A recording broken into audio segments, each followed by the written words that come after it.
Hi all இன்றைக்கி என்ன vlog பார்த்தீங்க அப்படின்னா ஒரு நாட்டு வைத்தியம் தான் பார்க்க போகிறோம். இந்த நாட்டு வைத்தியத்தோட பேர் என்ன அப்படின்னா தங்க புஷ்பம்னு சொல்லுவாங்க. இதோட பெனிஃபிட்ஸ் பார்த்தீங்க அப்படின்னா நான் வந்து பின்னாடி சொல்கிறேன். இதுக்கு தேவையான பொருட்கள் நெல்லிக்காய், செம்பருத்தி இலை வந்து காய வச்சது, சீனி, இஞ்சி, எலுமிச்சைப்பழம், அப்புறம் வந்துட்டு கருஞ்சீரகம். இதுதான் நமக்கு தேவையான பொருட்கள். அண்ட் இது கூட பார்த்திங்க அப்படின்னா வந்து வினிகரும் நமக்கு தேவைப்படும். இவன் பார்த்திங்க அப்படின்னா நம்ம வந்து காய வச்சுருந்தோம் இல்லையா அந்த செம்பருத்தி இலை. ஸோ இதை பார்த்திங்க அப்படின்னா ஒரு தட்டில் வந்து சமமாக பரப்பி வச்சுக்கோங்க.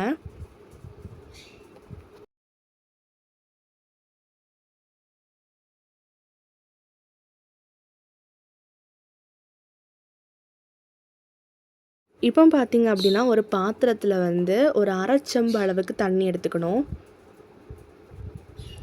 அண்ட் அந்த தண்ணியில் பார்த்திங்க அப்படின்னா நம்ம காய வச்சுருக்கோம் இல்லையா அந்த செம்பருத்தி இலை, அதை வந்து அதில் போடணும்.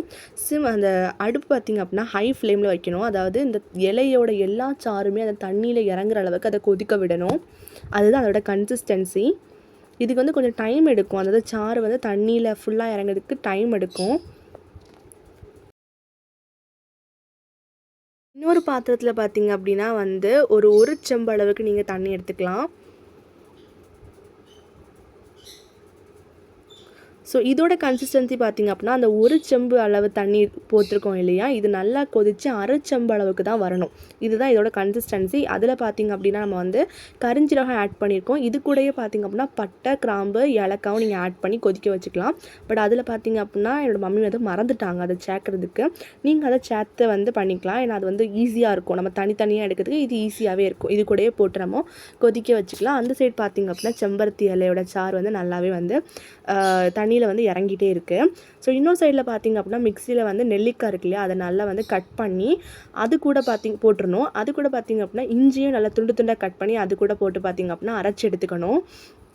அண்ட் நல்லா அரைச்சி எடுத்ததுக்கு அப்புறமாட்டு இந்த சைடில் பார்த்திங்க அப்படின்னா நம்ம வந்து எலுமிச்சை இருக்கு இல்லையா, அதோட ஜூஸை வந்து நல்லா புழிஞ்சு வச்சுருக்கோம். அண்ட் இதையும் பார்த்திங்க அப்படின்னா அதில் வந்து ஊற்றணும். இந்த அரைச்சி வச்சுருக்கோம் இல்லையா இஞ்சியும் நெல்லிக்காய், அது கூட ஊற்றிட்டு கொட்டையை வந்து எடுக்கக்கூடாது, கொட்டை வந்து நீக்கிடணும். ஒன்லி அந்த ஜூஸ் மட்டும் தான் நம்ம எடுத்துக்கணும். ஸோ இது கூட பார்த்திங்க அப்படின்னா வந்து தேவையான அளவு தண்ணியும் ஊற்றிக்கணும். மேக்ஸிமம் வந்து ஒரு அரை கப்பு கூட 1/4 கப்பு போதும் தண்ணி. ஸோ இதை பார்த்திங்க அப்படின்னா அரைச்சி எடுத்ததுக்கு அப்புறமாட்டு அதை வந்து வடிகட்டிடணும். இதுதான் வந்து இது வந்து நம்ம வடிகட்டினது. ஸோ அது வந்து சக்கை. அண்ட் நம்ம வந்து கொதிக்க வச்சோம் இல்லையா அந்த கருஞ்சீரகம், அது பார்த்திங்க அப்படின்னா உங்களுக்கு நல்லாவே தெரியும். முதல்ல எவ்வளோ அளவு தண்ணி இருந்து இப்போ எந்த அளவுக்கு வந்து நல்லாவே வத்திருக்குன்னு பாருங்கள். இதுதான் அதோட கன்சிஸ்டன்சி. அதான் சொன்னேன் இல்லையா, இப்போ நீங்கள் ஒரு செம்பளவு தண்ணி ஊற்றிங்கன்னா அது வந்து அரை செம்பளவுக்கு தான் இருக்கணும். இதை வந்து நல்லாவே வடிகட்டி எடுத்துக்கணும். இப்போ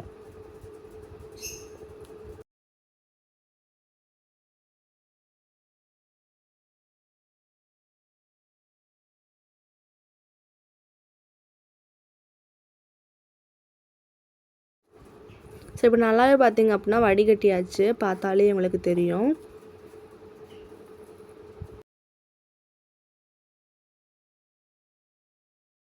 ஸோ இப்போ அந்த சைடில் பார்த்திங்க அப்படின்னா நம்ம வந்து அந்த செம்பருத்தி இலையோட சாறு பார்த்திங்க அப்படின்னா அந்த தண்ணியில் வந்து நல்லாவே இறங்கிடுச்சு. அந்த தண்ணியோட கலரை பார்த்தாலே தெரியும். அந்த இலையோட மொத்த சாருமே பார்த்திங்க அப்படின்னா அந்த தண்ணியில் இருக்குது. ஸோ இதை நல்லாவே நம்ம வடிகட்டி எடுத்துக்கணும். ஸோ அந்த தண்ணியோட கலரை பார்த்தாலே தெரியும். நல்ல டார்க் பர்பிள் கலரில் அது இருக்கும். ஓகேவா? ஸோ இதுதான் இதோட கன்சிஸ்டன்சி. இது கூட பார்த்திங்க அப்படின்னா வந்து வினிகர் ஆட் பண்ணிக்கணும். அண்ட் இது கூடயே பார்த்திங்க அப்படின்னா எலுமிச்சை சாறும் நம்ம ஆட் பண்ணிக்கலாம். ஆனால் இதில் பார்த்திங்க அப்படின்னா நான் கொஞ்சம் நேரம் கழித்து தான் ஆட் பண்ணுவேன். பட் நீங்கள் இந்த வினிகர் ஆட் பண்ணும் போதே பார்த்திங்க அப்படின்னா அது கூட நீங்கள் எலுமிச்சை சாறையும் நீங்கள் ஆட் பண்ணிக்கலாம்.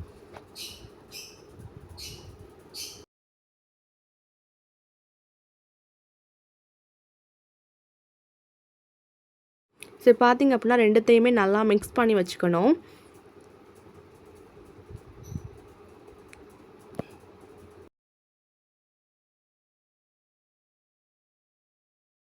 பார்த்திங்க அப்படின்னா அடுப்பில் ஒரு பாத்திரத்தை வச்சு அதில் பார்த்திங்க அப்படின்னா நம்ம 2 ஜூஸையுமே ஆட் பண்ணிடணும். அதாவது நம்ம அரைச்சி வச்சுருந்தோம் இல்லையா அந்த இஞ்சி, அப்புறம் அந்த நெல்லிக்காய் அதெல்லாம் போட்டு அரைச்சி வச்சுருந்தோம் இல்லையா, அந்த ஜூஸையுமே நம்ம அதில் ஆட் பண்ணணும். ஆனால் அதில் கடைசியில் பார்த்திங்க அப்படின்னா அந்த ஒரு மாதிரி வருது இல்லையா, அது மட்டும் நம்ம எடுக்கக்கூடாது. ஆக்சுவலி அது வந்து வாயுன்னு சொல்லுவாங்க.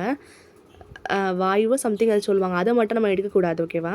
ஸோ இந்த வெள்ளை கலரில் இருக்கு இல்லையா, இதை நம்ம எடுக்கக்கூடாது. அதில் அடியில் இருக்கும், இருக்காமல் அடியில் இருக்கும், அதை எடுக்கக்கூடாது. இந்த ஜூஸ் மட்டும் தான் எடுக்கணும். மேலே உள்ள ஜூஸ் மட்டும் தான் எடுக்கணும். அந்த அந்த அடியில் உள்ளது பார்த்திங்கன்னா பித்தம்னு சொல்லுவாங்க. சாரி, வாயுவில்லை, பித்தம்னு சொல்லுவாங்க. ஸோ இந்த ஜூஸும் அப்புறம் பார்த்திங்க அப்படின்னா அந்த செம்பருத்தி இலை வந்து நம்ம நல்லா வந்து பாயில் பண்ணிடணும் இல்லையா, ஸோ அந்த ஜூஸும் வடிகட்டி வச்சுருந்தோம் இல்லையா, அந்த ஜூஸையும் ரெண்டுத்தையுமே இதில் நம்ம ஆட் பண்ணிடணும். அண்ட் வந்து கருஞ்சீரகம், அந்த கருஞ்சீரகத்தை வந்து நான் தண்ணி எடுத்து வச்சுருந்தேன், அது 3 ஜூஸ் இருக்குது. ஓகேவா? நம்ம வந்து அரைச்சது ப்ளஸ் வந்து நம்ம அந்த செம்பருத்தி இலை அந்த தண்ணி ப்ளஸ் பார்த்திங்க அப்படின்னா அந்த கருஞ்சீரகம் அந்த தண்ணி, இது எல்லாத்தையுமே வந்து நல்லா கொதிக்க விடணும். ஹை ஃப்ளேமில் வச்சு கொதிக்க விடணும். அதுக்கப்புறம் நல்லா கொதிச்சதுக்கப்புறமாட்டு பார்த்திங்கன்னா ஓரளவுக்கு நல்லா கொதிச்சதுக்கப்புறம் சீனியை நம்ம அதில் ஆட் பண்ணிடணும். ஸோ இது பார்த்திங்க அப்படின்னா இப்போ நம்ம இந்த இடத்துல வந்து நமக்கு இதை போடுறோம். அதாவது எங்கள் மம்மி வந்து முதலே போட மறந்துட்டாங்க. ஸோ அதனால் இப்போ போடுறாங்க. நீங்கள் இதில் போடலாம், இல்லை நீங்கள் அந்த நம்ம தண்ணி கொதிக்க வச்சோம் இல்லையா கருஞ்சீரகம், அதிலே போட்டு நீங்கள் வேக வச்சிடலாம், தப்பு இல்லை. ஓகேவா? அதிலே அந்த சாறு இறங்கிடும். அண்ட் இது பார்த்திங்க அப்படின்னா தீயை கூட்டி குறைச்சி தான் வைக்கணும். ஒரேடியாக ஹைலையும் வைக்கக்கூடாது, ஒரேடியாக லோலையும் வைக்கக்கூடாது. பக்கத்துலேயே நின்று பார்த்திங்க அப்படின்னா கிண்டி விட்டுற மாதிரி இருக்கும், இல்லைனா கொதிச்சிடும் டக்குன்னு. ஸோ அதனால் வந்து தீயை கூட்டி குறைச்சி அப்படி தான் நம்ம வைக்கணும். இதோட கன்சிஸ்டன்சி, இந்த ஜூஸோட கன்சிஸ்டன்சி என்ன அப்படின்னா, அது வந்து நீ வந்து கிண்டி விட்டுட்டே இருக்கணும். ஒரு கட்டத்துக்கு ஒரு 15 மினிட்ஸ் கழிச்சு, ஒரு 15 to 20 மினிட்ஸ் கழிச்சு பார்த்திங்க அப்படின்னா அது நல்லா ஒட்டும். நீங்கள் வந்து கையில் எடுத்து பார்த்தாலே தெரியும், நல்லாவே பார்த்திங்க அப்படின்னா உங்கள் கையில் அது ஒட்டும். ஸோ அந்த அளவுக்கு அந்த கன்சிஸ்டன்சி வந்து வரணும். ஓகேவா? ஸோ அதுதான் வந்து இந்த ஜூஸோட கன்சிஸ்டன்சி.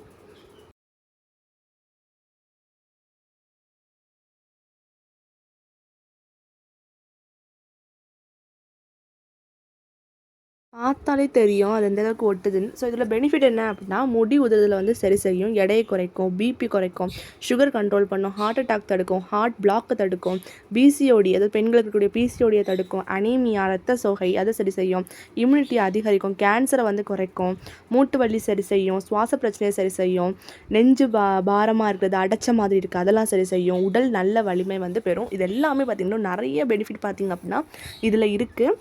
ஸோ மேக்ஸிமம் இது குடிக்கிறது பார்த்திங்க அப்படின்னா ரொம்ப ரொம்ப நல்லது தான்.